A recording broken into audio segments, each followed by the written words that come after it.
वृश्चिक राशि कालपुरुषको कुण्डलीमा अष्टम भावमा पर्दछ, जसले गाम्भीर्यता, गहनता, अनुसन्धान, गुप्त, लुकेको, अन्तर्निहित जस्ता विषयवस्तुहरूलाई प्रतिनिधित्व गर्दछ।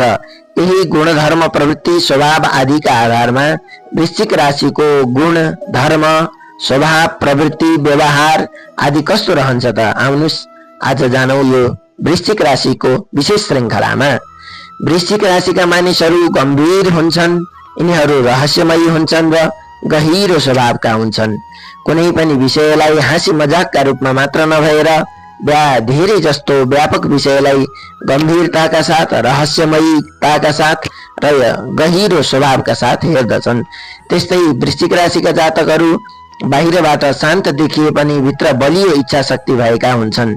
त्यस्तै जुन काम गर्छन् यिनीहरू त्यसमा पूर्ण समर्पणताका साथ लाग्दछन्। सजिलै हार मान्ने स्वभावका हुँदैनन्।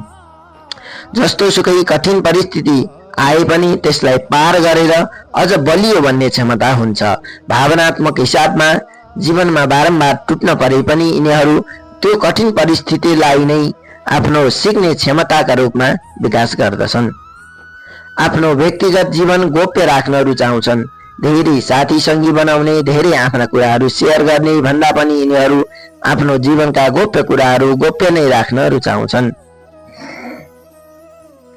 त्यस्तै वृश्चिक राशिका जातकहरू विश्वासलाई अत्यन्त महत्त्वपूर्ण ठान्दछन्। त्यस्तै वृश्चिक राशिका जातकहरू विश्वासलाई अत्यन्त महत्त्व दिन्छन्। त्यस्तै धोका वा विश्वासघात सजिलै बिर्सन पनि सक्दैनन्।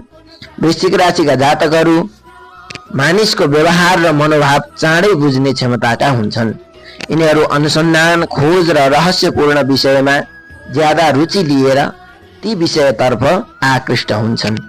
वृश्चिक राशिका जातकहरू सत्यको गहिराईसम्म पुग्न चाहने स्वभावका हुन्छन्। यिनीहरू कुनै पनि विषयलाई बाहिरी सतही मात्र नभएर त्यसको गुण, त्यसको जरा, त्यसको गहिराई के हो भन्ने खोज्दै त्यसको गहिराईसम्म पुग्दछन्। यही गहिराई चाहिँ कहिलेकाहीँ दोषको रूपमा समेत प्रकट हुन सक्छ, जसका कारण सानो चिजलाई पनि धेरै खोतल्ने स्वभाव पनि हुन सक्छ। यही चीज अध्ययन, अनुसन्धान र खोजमा लगाएमा यिनीहरू निकै नै गहिराईसम्म पुग्न सक्दछन्। आत्मबल र मानसिक सहनशीलता उच्च हुन्छ। सुरुमा वृश्चिक राशि जल तत्त्वको राशि भएकाले यिनीहरू भावनात्मक हुन्छन्। यिनीहरूलाई झनक रिस उठ्ने गर्दछ, तर बिस्तारै त्यो रिस नभएर भावनामा आघात पुगेकाले, रिसाउने स्वभाव भएकाले यिनीहरू भावनात्मक रूपमा समेत